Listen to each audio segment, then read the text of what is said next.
1억 년, 땅의 역사와 시간의 숨결이 남긴 대자연의 걸작. 우뚝 솟아 눈길 사로잡는 곳마다, 발길 닿는 곳마다 지구의 역사가 새겨져 있는 이곳. 바로 청송 유네스코 세계지질공원입니다.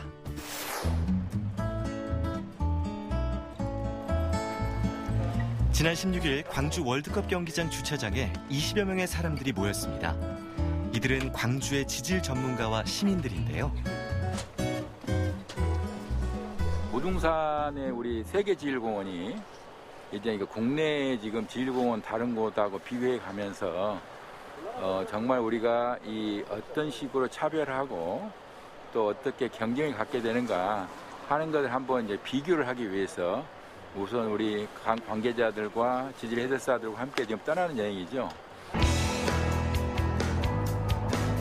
이들이 향한 곳은 경북 청송에 있는 청송 유네스코 세계지질공원입니다. 청송은 전체 면적의 80%가 산으로 둘러싸여 있어서 산소 카페라고 알려져 있는데요. 놀랍게도 군 전체가 유네스코 세계지질공원입니다.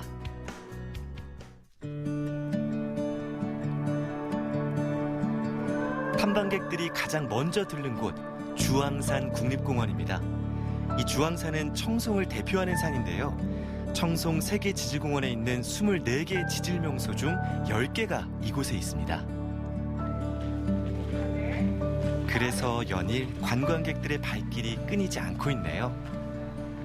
세계지질공원이라는 거는 이제 그 지역의 지질 중심으로 해가지고 지형이라든가 아니면 문화적 요소 같은 걸 합해가지고 첫째 학문적으로 가장 잘된 곳을 지정을 하는 거고, 두 번째는 이제 이걸 가지고 지역이 어떻게 잘 경제 활성화되느냐, 이런 것이 중요한 것이죠.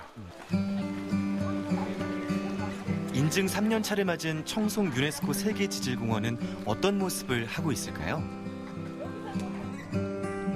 궁금증을 안고 주황산에 있는 천년고찰 대전사로 향했습니다.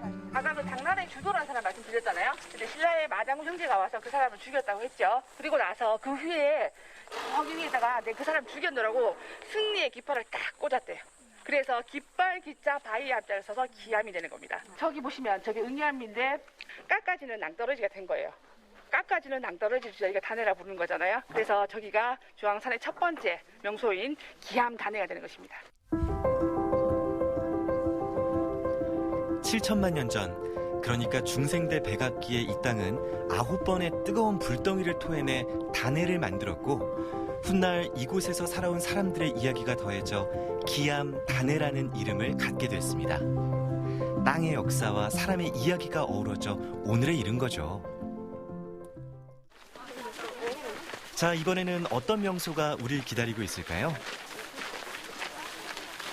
자, 정면에 보신 저 바위의 이름은 급수대입니다. 급수대. 자, 그러면 저기 그가 쭉 내려서 뚝 끊어지는 부분 있죠. 거기 밑에 보시면 국수가닥처럼 이렇게 바위가 나 있죠. 저기가 바로 주상절리 부분입니다. 광주의 입석대, 서석대 이만하죠. 아주 멋있는 주상절리가 있습니다. 많은 양의 하산재가 식어 들어가려면 상대적으로 쓰면 천천히 되겠죠. 근데 조그마한 양의 하산재가 식어 들어가면 빨리 식어 들어가겠죠. 그러니까 급격하게 잘게 나왔고, 거기는 천천히 이 양이 워낙 많다 보니까 천천히 상대적으로 식어 들어가다 보니까 크고 굵게 나올 수 있는 조건이 됐지 않을까라고 말씀을 하시더라고요. 수직으로 내리꽂힌 거대한 돌기둥. 이것을 잘 살펴보면 이게 주름치마인 듯 국수가락인 듯 자잘한 줄무늬를 볼 수 있는데요.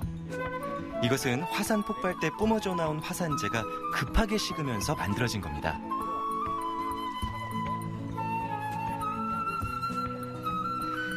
이렇게 신기한 걸 어떻게 한 번 보고 말겠어요. 사진으로 남겨야죠. 여기는 되게 작고 오밀조밀 되어 있고 무등산은 엄청 크게 되어 있잖아요. 그래서 신기한 것 같아요. 특히 암석들이 다양하게 분포되어 있는 것이 참 유네스코로 지정될 만한 가치가 있다고 얘기해 주네요. 청송은 유네스코 세계지질공원 인증 후 이곳의 산과 암석들이 어떻게 만들어졌는지, 또 이 속에는 어떤 재미난 이야기들이 담겨 있는지 알리기 위해 다양한 노력들을 하고 있다는데요. 요즘 우리 왜 시제된 사람들 보면 청송지질공원 같은 경우에는 퇴저감이랑 이쪽 주황산이 있는 그 화성 활동으로 생긴 화산을 둘 다 관찰할 수 있는 곳이고요. 그리고 이런 자연을 활용해가지고 저희가 교육 프로그램 한다든지 관광으로 활용한다든지 하면서 지역분들이랑 이제 공생해 나가고 있는 프로그램입니다. 자, 선생님들 여기가 이제 주황산의 하이라이트입니다. 자, 여기가 주황산의 용추 협곡입니다. 선생님들 예전에 아주 오래전에는 이 바위가 딱 붙어 있었죠, 원래. 예, 딱 붙어 있었던데 바위 틈 사이로 전리가 가면서 저쪽에서 유입되는 물 있죠. 그게 깎이면서 지금의 협곡이 형성된 겁니다. 속세와 천상을 가르는 첩첩산중의 보배, 용추협곡. 이 경이로운 풍광 또한 화산 폭발의 결과입니다. 폭발 당시 500m 이상 두껍게 쌓인 화산재가 식으면서 틈이 생겼는데요. 그 사이로 물이 흐르면서 깎이고 깎여 이런 모양을 이루게 됐습니다. 그야말로 자연이 만든 걸작이죠. 곳곳에 그 온갖 지질의 형태를 다 볼 수 있게 아주 다양하게 구성되어 있는 것 같아요. 이야기거리가 많이 있는 그런 청송이었던 것 같아서 그게 너무 좋았던 것 같아요. 점점 청송의 매력에 빠져들자 탐방길에도 웃음꽃이 피었습니다.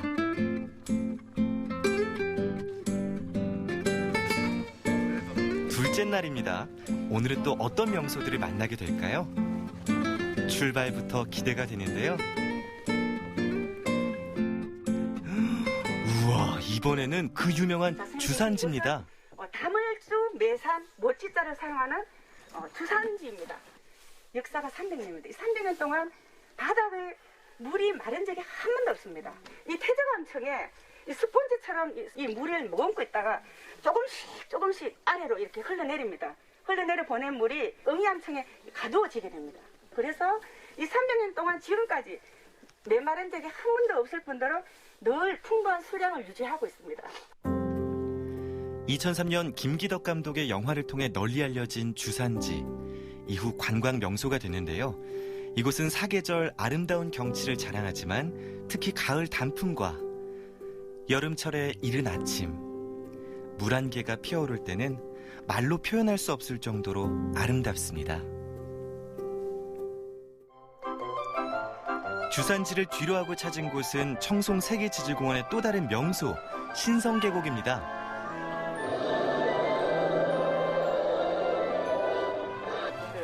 아이고 무서워. 저희를 가장 먼저 반겨주는 녀석들은 다름 아닌 공룡들이었네요. 1억 년 전 이곳에선 공룡들이 신나게 뛰어놀았다는데요.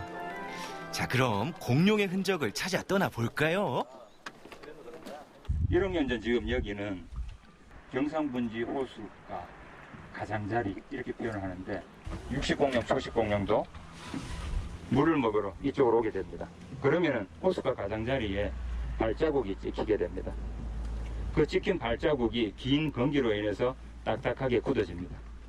그러면 지금과 같은 공룡 발자국 화석이 그 당시에 형성이 됐던 겁니다.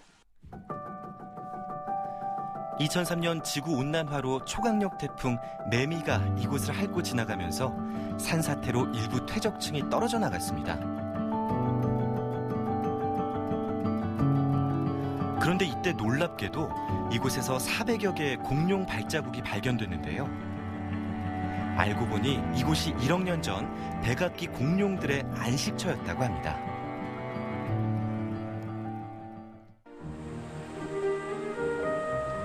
이번에는 하얀 돌들의 향연이 펼쳐진 백석탄 포트홀로 향했습니다. 계곡물로 암석들이 풍화와 침식이 돼서 오목한 구멍들이 생긴 건데요. 자연의 힘 참으로 놀랍죠. 방호정 감입 공유천 또한 백악기에 만들어진 퇴저감층이 물 따라 깎이고 세월 따라 굽이쳐 오늘에 이르게 됐습니다.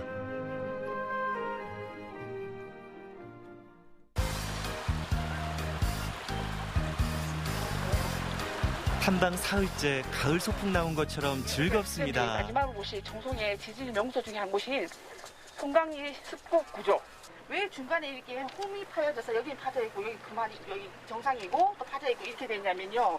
이게 바로 선생님 척해질이 여기 있기 때문에 이 빗물이랑 하천수와 만나가지고 녹으면서 이런 현상들이 생긴 거거든요. 그래서 성광리 숲곡은 이렇게 차별 침식으로 인해서 줄무늬가 굉장히 들쑥날쑥하면서 생긴 이유가 되는 겁니다. 숲곡 중에 하얗게 석탄이 보이는 거기에 뿌리면 부글부글 거품이 나요. 거품이 나네. 예, 선생님 거품 나죠? 탄산 칼슘이 예, 불가 된다고 보시면 돼요.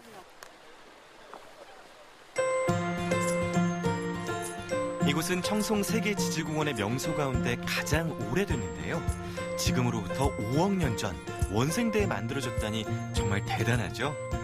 기존에 있던 암석들이 열과 압력을 받아서 이렇게 휘고 굽어져 주름이 생겼다고 합니다.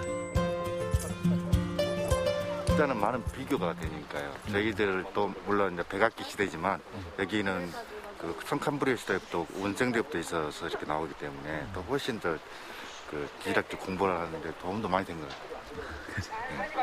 되게 좀 흐뭇해 하시는 것 같아요. 네, 너무 좋아요. 아주. 너무 잘했다는 생각이 듭니다. 아주. 오늘 본 것들 좀 많이 벤치마킹 해가지고 저희 해설사님들이랑 지역 주민분들이랑 좀 같이 좀 많이 좀 성장하는 기회가 된 것 같아서 좀 좋습니다. 현재 광주 무등산권이 이제 세계지질공원 동아시아의 플랫폼 센터를 유치했으니까 동아시아의 유네스코 요람으로 발전시키려면 더욱더 시도면의 적극적인 지지와 성원 그리고 함께하는 모양이 필요하다 이런 이야기입니다.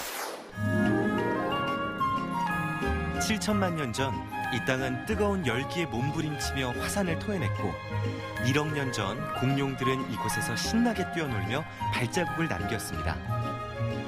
인류보다 더 오래된 땅의 역사가 고스란히 남아있는 지질학의 보고 청송 유네스코 세계지질공원이었습니다.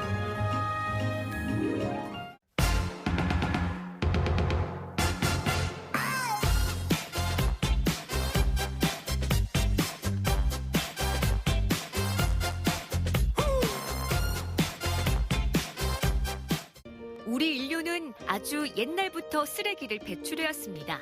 먹고 마시고 다양한 물건들을 소비하면서 생기는 쓰레기. 한 50톤에서 70톤을 처리하고 있습니다. 환경도 잡고 경제도 잡는 그런 아주 유익한 소각시설을 생각을 합니다. 그런데 이 쓰레기들은 어디로 가는 걸까요? 쓰레기통에 넣기만 하면 끝이 아닙니다. 우리가 만든 쓰레기를 따라가 봅니다. 여러분 안녕하십니까? 리포터 박찬웅입니다. 지금 시간이요. 새벽 5시가 돼가고 있습니다. 청주시에서 발생하는 쓰레기들을 처리하는 바로 차량들이 모인 곳인데요. 오늘 환경미화원분들과 함께 이 청주시에서 발생하는 쓰레기들을 수집하러 가보도록 하겠습니다. 함께 가시죠. 깜깜한 어둠 속 새벽부터 모인 이 차량들이 청주시 곳곳의 쓰레기들을 처리하기 위해 곧 출발하는데요. 쓰레기의 하루 지금부터 함께 할까요? 저 실례하겠습니다. 여기가 어떤 곳인지 소개 좀 부탁드릴게요. 여기는 이제 청주시 그 생활쓰레기 재활용 대형 폐기물 불연성 수거하는 그 현장이기도 하고 여기가 사기구청 차고지입니다. 그럼 이 차들이 이제 그럼 출발을 해서 쓰레기들을 처리하는 건가요? 예. 박찬홍 리포터, 오늘 하루 쓰레기 처리 작업을 함께 하는데요. 안전조끼와 안전모를 착용하고 작업용 장갑까지 준비 완료. 자, 출발! 그렇군요. 자, 선배님들 그러면 제가 뭐 어떤 일을 해야 될까요? 네, 지금 여기 쓰레기가 많지만 저희가 할 일은 종량제 봉투 수거입니다. 종량제요? 네. 알겠습니다. 본격적인 쓰레기 수거 작업에 돌입합니다. 차량 안에 종량제 봉투에 담겨진 쓰레기들을 하나, 둘 채워 나갑니다. 쓰레기 처리 작업이 보통 일이 아니네요. 쓰레기 막 이렇게 버리시면 냄새가 좀 많이 나지 않나요? 어떤가요? 이쪽 사직동은 예전 그 할머니나 할아버지 분들이 계시기 때문에 예전에는 저희가 혼합 배출이 가능했어요. 그래서 지금은 분리가 됐지만 아직도 그걸 모르시거나 그냥 이제 귀찮으셔서 같이 섞어 버리는 경우가 있기 때문에 음식물이 많이 튀거나 냄새가 많이 나고 있습니다. 눈길에 미끄러지거나 모든 분들이 다 다치거나 다침으로 인해 산재나 휴직하거나 이런 경우가 많이 있습니다. 열심히 쓰레기를 수집하다 보니 깜깜했던 어둠이 지나고 어느새 동이 터옵니다. 감사합니다. 누구세요? 아버님 어디 가세요? 그냥 주로 오신 거예요?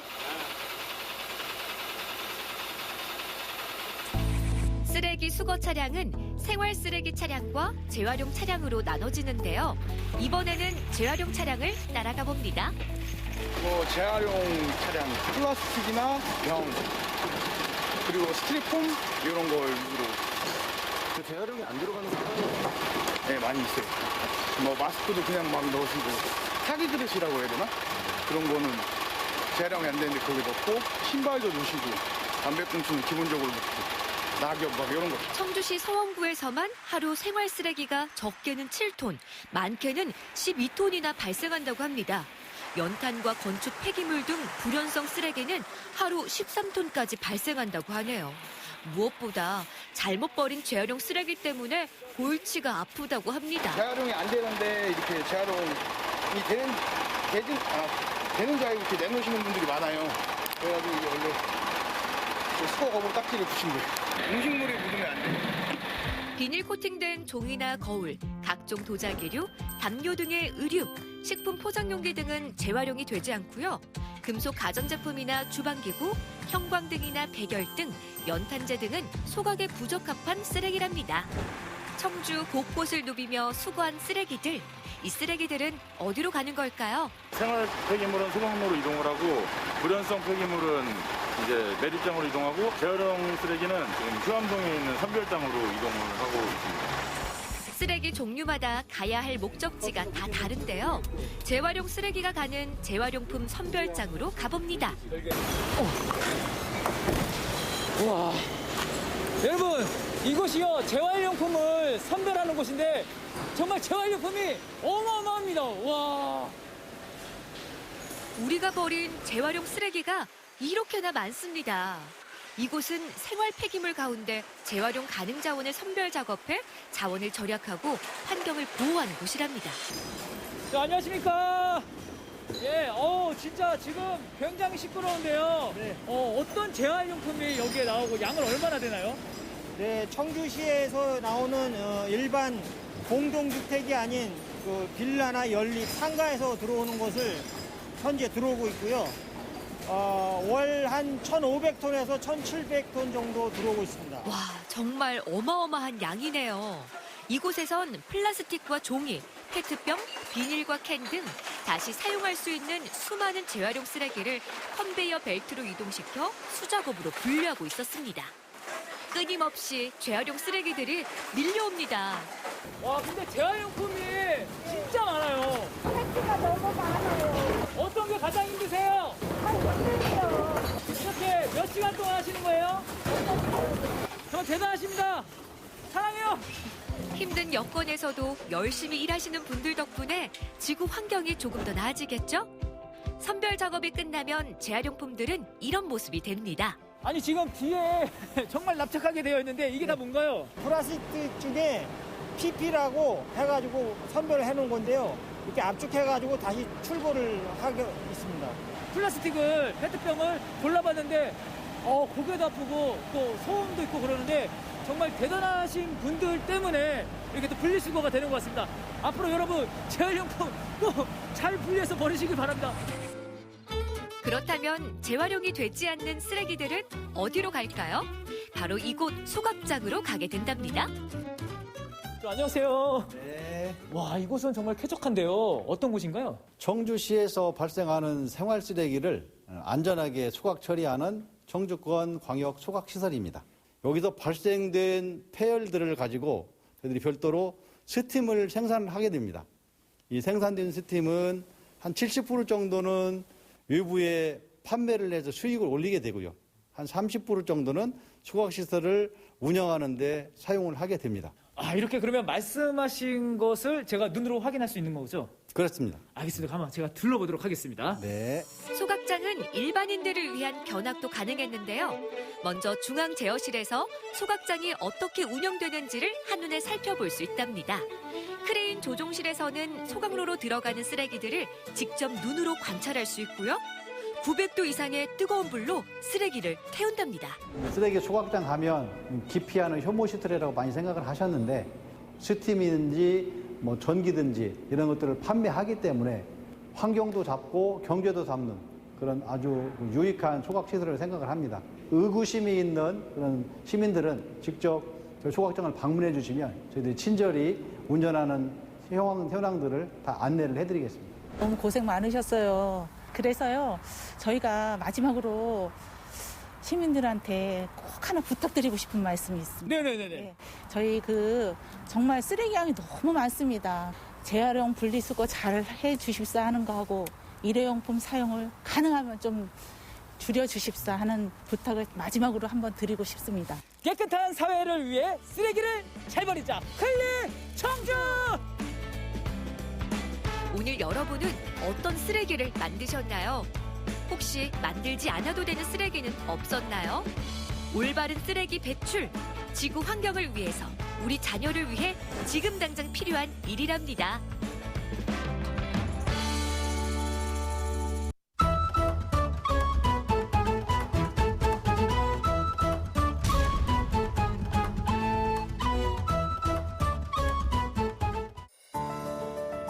우리 지역 곳곳에 자리 잡은 숲과 나무들.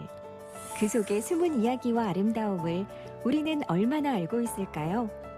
경북 생명의 숲 고문 이재원 선생님과 함께 보석 같은 우리 숲 이야기를 만나봅니다.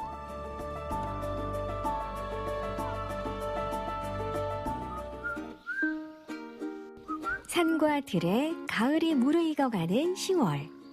바쁜 하루의 쉼표가 되어주고 삭막한 일상의 느낌표가 되어줄 오늘의 숲을 찾아서 길을 나섭니다. 바야흐로 완연한 가을이에요. 숲을 만나기에 이맘때처럼 좋을 때도 없다라는 생각이 절로 듭니다. 저희가 지금 서 있는 곳도 시작부터 굉장히 기분부터 좋아지는 그런 숲인 것 같아요. 맞습니다. 어떤 숲일까요, 오늘은? 오늘은 우리 포항 북구의 청하면에 있는 숲인데요. 숲 이름은 서계수라고 합니다. 서계수? 예, 서계수가 한문으로 떠진다면 이제 청하고을 서쪽에 있는 계곡이다 해서 서계라고 하고요. 숫자는 숲 숫자를 쓰거든요. 한문으로. 그래서 이제 서계에 있는 숲이라는 말인데 사실 요즘 많이 쓰이는 용어로는 유계마을 숲을 좀 더 익숙하실 거예요. 유계마을 숲이라는 것이 더 익숙한 게 이제 이쪽 지명의 자연부락들을 합쳐서 서계리, 유치, 황배이 이런 자연부락이 있었거든요.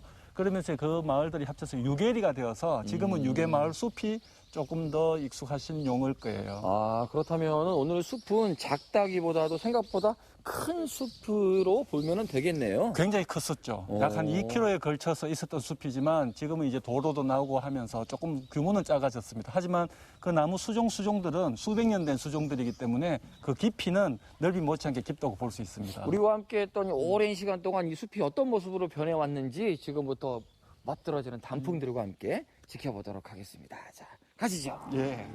여름이 가고 가을이 올 때면 자연의 시계는 묵묵하게 흘러 어느덧 단풍이 물들어가는 계절이 왔는데요. 화렵수가 많은 서계수는 사계절 중 가장 아름다운 모습을 보여줄 준비를 합니다. 물 들어가는 나무들을 보는 기분만큼 좋은 것도 많이 없는 것 같다 생각이 들어요. 그렇죠. 그런데 일단 수령이 굉장히 오래돼 보이는구나라는 생각이 들거든요. 맞습니다. 뭐 지금 보고 있는 나무들의 주종이 이제 너티나무인데요. 이 너티나무들만 해도 뭐 수백 년 된 나무들이죠. 예. 사실 우리가 이제 지금까지 봐왔던 나무들은 뭐 활엽수도 있었고 또 침엽수도 있는데 주로 이제 소나무로 대표되는 침엽수가 주종을 이루는 숲들이랑은 오늘 숲은 또 사뭇 느낌이 다르죠. 그러니까 화렵수 중심으로 되어 있기 때문에 가을에 더 어울릴 것이다라는 느낌은 왔거든요. 그렇죠. 그게 어떻게 다른 거예요? 이렇게 이야기해 볼까요? 우리가 계절을 느끼는 것이 가장 먼저는 온도겠죠. 피부에서 느끼는 온도가 있겠지만 또 시각적인 효과를 또 무시 못하죠. 말씀드렸듯이 소나무나 이런 나무들은 이제 사계절 푸른 어떤 그런 장점도 있지만 계절마다의 색깔이 다르진 않는데 오늘 지금 보시면 이제 초록이 지쳐가면서 이제 단풍이 든다라는 식구절처럼 색깔이 굉장히 아름다워지지 않습니까? 맞습니다. 그런 시각적에서 보는 가을, 정말 색깔 자체가 가을 하잖아요. 맞아요. 흔히 얘기하는 사자성어죠. 가을하다. 사자성어죠. 가을을 가장 만끽할 수 있는 숲이 오늘 숲이라고 볼 수 있겠네요. 활력수림이니까. 점점 물 들어가는 숲이네요. 조금 더 걸으면서 봐요. 예. 서계수의 오래된 느티나무들은 수백 번의 가을을 보내고 올해 또 한 번의 가을을 맞습니다. 켜켜이 내려앉은 시간의 무게가 절로 느껴지는 녹어수. 위험 넘치는 이 나무는 어떤 이야기 보따리를 풀어놓을까요? 나무 아래에 있다라는 표현보다는 나무에 이렇게 안겨 있다라는 표현이 어울릴 정도로 큰 나무인 것 좋은 같아요. 말이네요. 어떤 나무인가요? 이 너티나무고요. 네. 이 동네 이제 당나무라고 하죠.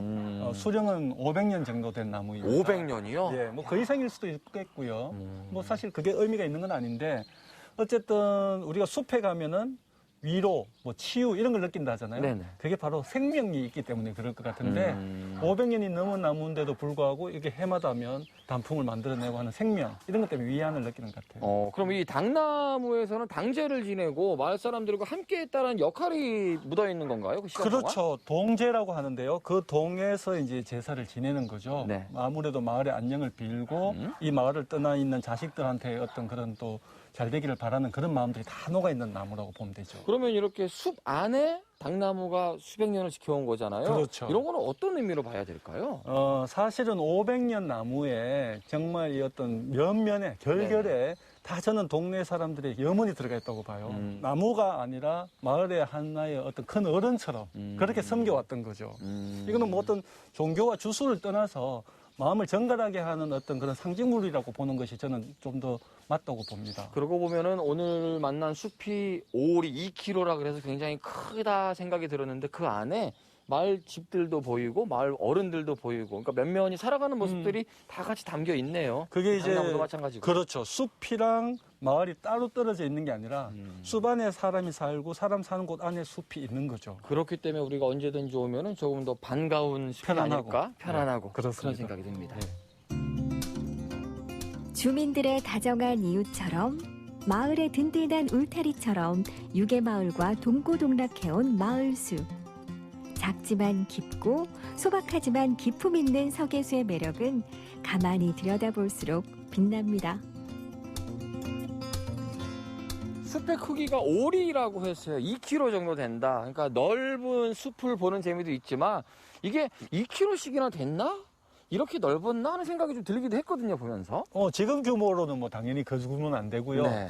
사실 처음에는 그렇게 있었는데 여러 이제 시련을 겪었죠. 일제강점기 때 같은 경우는 우리 그 총회 옛날에는 그 개머리판이라고 하지 않습니까? 네. 그게 또 너티나무가 굉장히 좋았다고 하네요. 그래서 여기에 있던 아름드리 너티나무들이 그때 그냥 이렇게 벌목이 되었다고 하고요.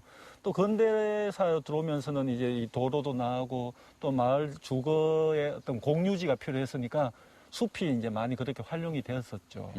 그러다 보니 자연스럽게 숲이 좀 줄어드는 아쉬움은 있습니다. 하지만 맞습니다. 아쉬움은 있지만 만족감이 굉장히 큰 숲이잖아요. 그렇죠. 어떻게 와서 즐기면 좋을까요? 지금 이 가을날에는 사실 이렇게 이제 활류수들이 주는 이제 단풍이 굉장히 좀 편안하게 하고요.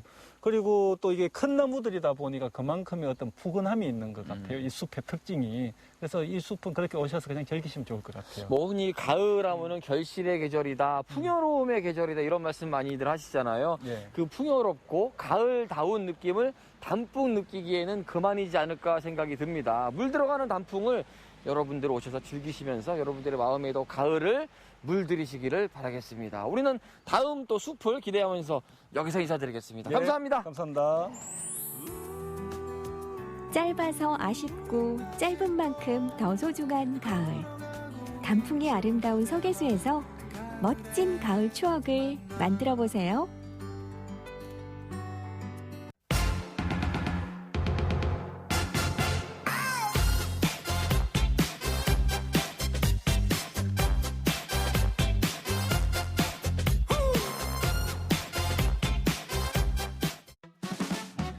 바야흐로 김장의 계절, 김치 맛을 좌우하는 것 중에 하나가 바로 새우젓인데요.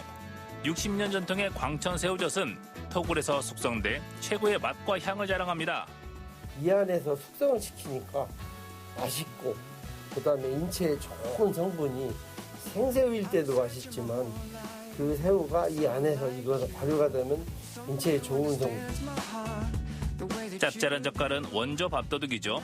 먹으면 먹을수록 감칠맛이 느껴지는 12가지 젓갈에 밥 한 공기가 뚝딱 입안이 행복해지는데요. 홍생의 대표 특산물이자 가업을 이어가는 전통의 광천 토굴 새우젓. 그 맛의 비결을 알아봅니다.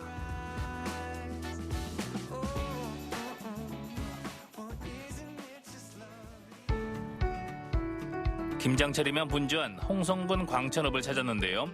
좁은 골목길을 마주하고 늘어선 가게들이 오래전부터 수많은 사람들이 드나들던 장터였음을 말해줍니다.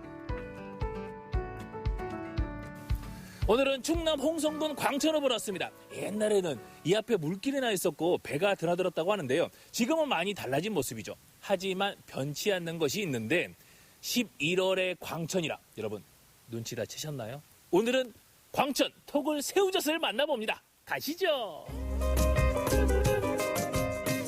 홍성군 광천읍은 특히 토굴 새우젓으로 유명한데요.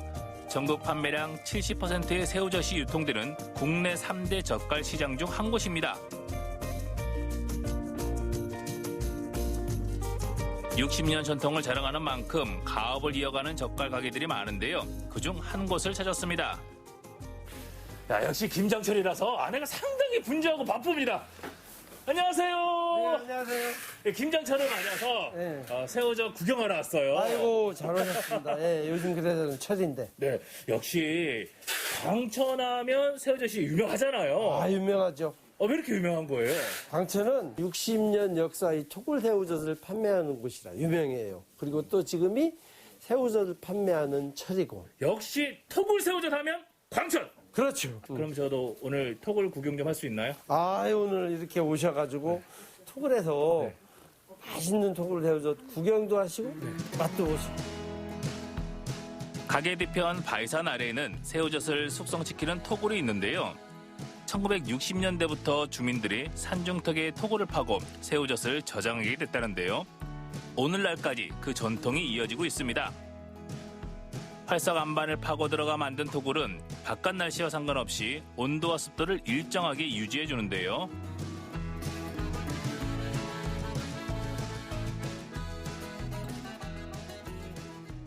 지금 밖에는 늦가을에 또 초겨울에 접어드는데 이 안에는 밖보다 훨씬 따뜻하네요. 따뜻해요. 여기가 왜 그러냐면 온도가 여기가 일정하기 때문에 체감 온도 때문에 바깥에 추우면 여기 따뜻하고 밖이 더우면 여기 시원하고. 이야, 일단 유지를 시켜주는 거네요. 그래서 1년 내내 똑같은 온도를 유지시켜줘. 토굴의 온도는 연중 14도 안팎을 유지하고 있어 그 맛과 향이 변하지 않게 하는데요. 40여 개에 달하는 토굴이 전국 최대 새우젓 시장의 명성을 이어가고 있습니다. 이 안에서 새우젓을 이제 숙성시키는 이유가 예전에는 그냥 바깥에서 그냥 소금에다 버무려 이렇게 했는데 예전에는 그 소금도 나라에서 가려고 비쌌잖아요. 그래서 막 소금에도 좀 적게 넣어서 새우젓이 좀 이렇게 지금 얘기하면 골딱골딱하고 상하고 그랬는데 이제 그 뒤로 이 안에 굴을 판 이유가 이 안에서 숙성을 시키니까 맛있고 그다음에 인체에 좋은 성분이. 광천읍 옹암리는 고려시대부터 서해의 고기잡이 배들이 드나들던 큰 포구였는데요. 장날이면 크고 작은 어선들이 포구에 들어와 가게마다 문전성시를 이뤘다고 합니다. 지금은 바닷길에 뚝을 막아 옛 모습이 사라졌지만 토굴 새우젓의 명성만큼은 60년이 지난 지금도 그대로인데요. 구불구불 이어진 토굴 안에 가득한 젓갈들, 염도에 따라 숙성 과정을 거치게 됩니다. 이 토굴 안에서 잘 익어가고 있는 새우젓 구경시켜 주시죠. 아, 그러면 이제 근데 새우젓 중에서는 최고 왕관자리를 차지하고 있는 육젓을 보여드릴게요. 육젓? 응. 새우젓 중에서는 최고. 아, 이제 6월 달에 잡아서 담갔다 해서 육젓. 근데 여기 옛날에는 뭐 임금한테 진상했다 올 정도로 좋으니까 여기 아직까지도 살아있어요. 이게 아직까지도 살아서 바다로서 그만큼 신선하고 숙성이 잘 돼 있다. 살이 통통하네요. 아직도 좋잖아요. 토굴에서 숙성된 새우젓은 육질이 단단하고 단맛이 나며 젓국물이 희고 맑은 것이 특징입니다. 새우젓 중에서도 으뜸으로 꼽히는 육젓. 김치를 담그면 깔끔하면서도 담백한 맛을 오래 느낄 수 있다고 하네요. 그래서 제가 통통한 육젓의 맛을 봤는데요. 씹을수록 달고 감칠맛이 느껴집니다. 진짜 처음엔 짠맛이 있는데 다음엔 달달. 네, 달달하고 우리 감칠맛이라고 하잖아요. 네, 그렇죠. 그 맛이 느껴지네요. 씹으면 씹을수록 맛있고 무엇보다 좋은 거는 젓갈인데 새우젓인데 식감이 있네요. 살이 씹혀요. 그렇죠. 와. 김장철을 맞아 새우젓을 구입하러 오신 분들이 많았는데요. 터굴에서 숙성되는 모습을 직접 보고 원하는 새우젓을 살 수 있기 때문이죠. 이곳에서 푸근한 인심은 보너스. 통이 넘칠 만큼 꾹꾹 눌러서 담아주시더라고요. 예전에 와보셨어요? 아니면? 처음이에요. 처음으로? 예, 예. 어떻게 알고 오셨어요? 이웃에 또 소문 듣고 왔지. 톡을 예. 이런 데는 또 처음이잖아요. 예, 처음이에요. 어떠신 것 같아요? 좋으네요. 와보니까. 더 신선감도 느껴지고 좋으네. 새우젓 괜찮은 것 같아요? 예, 맛있네요. 예, 김장도 맛있게 담아가지고 또 네. 1년 농사 아니에요? 예, 그렇죠. 광천까지 와서 그냥 갈 수는 없죠. 짭조름한 젓갈 맛을 제대로 보기 위해 근처 식당을 찾았습니다. 안녕하세요. 예, 안녕하세요. 제가 오늘 젓갈백반 맛보러 왔는데요. 네네. 여기 가마솥들이 많이 있네요. 예, 예. 일단은 저희 집이 젓갈 백반도 유명하지만 설렁탕도 맛이 있습니다. 그리고 새우젓하고 고기하고 또 최고의 궁합이지 않습니까? 그래서 저희는 가마솥으로 모든 음식을 하고 있어요. 젓갈의 고장에 왔으니 젓갈백반을 먹어봐야겠죠? 깔끔한 상차림에 기분이 좋아지는데요. 여기에 새우젓과 찰떡궁합 설렁탕까지. 이 정도면 환상의 짝꿍 아니겠습니까? 광천 토굴 새우젓을 구경했으니까 이제 또 든든하게 배를 채워야 되는데, 야, 이 젓갈 종류가 몇 가지인가요? 젓갈 종류는 12가지 정도 되고요. 오, 아니, 뭐예요? 예, 이쪽은 이제 젓갈 중에 제일 비싼 명란젓. 네. 그리고 요즘 가을에 이제 제일 핫하게 찾는 새우젓. 겉보기엔 구분이 잘 안 되는데 사장님은 12가지나 되는 젓갈을 척척 설명해 주십니다. 비슷해 보이지만 이름도 맛도 조금씩 다른 젓갈들. 한 번씩만 먹어도 밥 한 공기가 뚝딱일 텐데요. 김에 싸서 먹으면 더 맛있답니다. 그러면 저도 이제 맛을 보겠습니다. 예, 맛있게 드세요. 고맙습니다. 네, 감사합니다. 하얀 쌀밥 위에 젓갈을 올려서도 먹고요. 참기름에 버무린 명란젓부터 낙지젓, 오징어젓, 가리비젓까지 밥도둑이 따로 없습니다. 남은 젓갈은 많은데 밥 한 공기가 금세 사라지더라고요. 각기 다른 젓갈의 감칠맛에 푹 빠졌습니다. 이야, 맛있다. 밥도둑, 밥도둑, 밥도둑. 이 밥도둑들 덕분에 밥 두 공기 깔끔하게 비웠네요. 오늘 광천에 와서 대를 이어서 맛을 지켜가는 사람들도 만나고 이 젓갈 백반으로 배까지 든든하게 체험해서 소중한 추억 안고 돌아갑니다. 여러분도 깊어가는 가을 광천 새우젓갈 드시면서 더욱더 행복하게 보내시기 바랍니다. 세월이 흘러도 변치 않는 맛, 광천 토굴 새우젓. 1년 내내 일정한 온도를 유지하는 토굴에서 잘 숙성돼 살이 단단하고 단맛이 나는데요. 시원하고 감칠맛 나는 김치를 원하신다고요? 특유의 맛과 향이 있는 광천 토굴 새우젓으로 맛있게 담가보세요.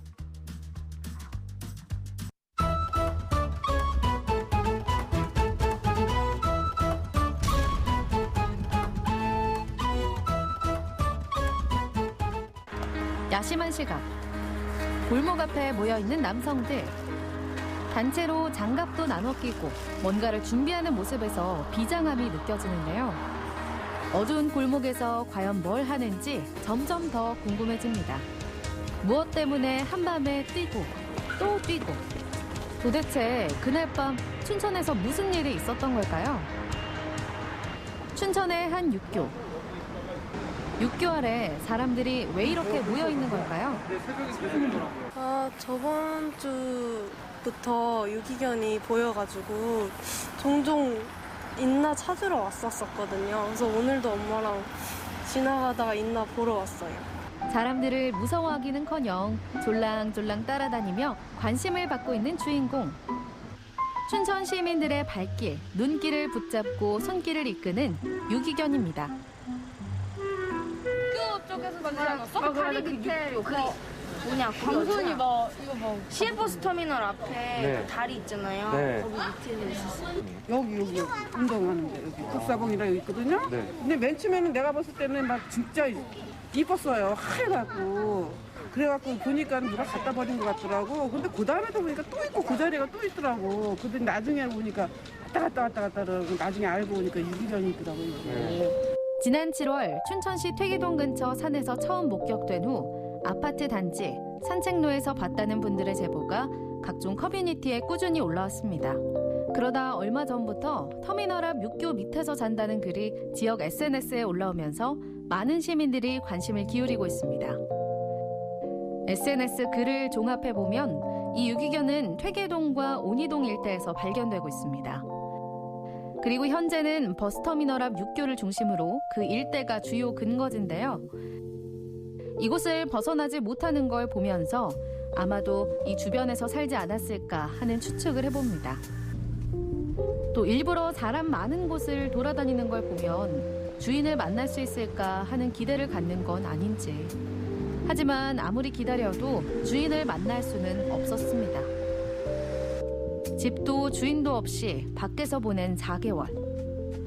그 시간 동안 아이를 지켜준 것은 춘천 시민들이었습니다. 일부러 찾아와 밥을 주기도 하고 따뜻한 집까지 만들어줬는데요.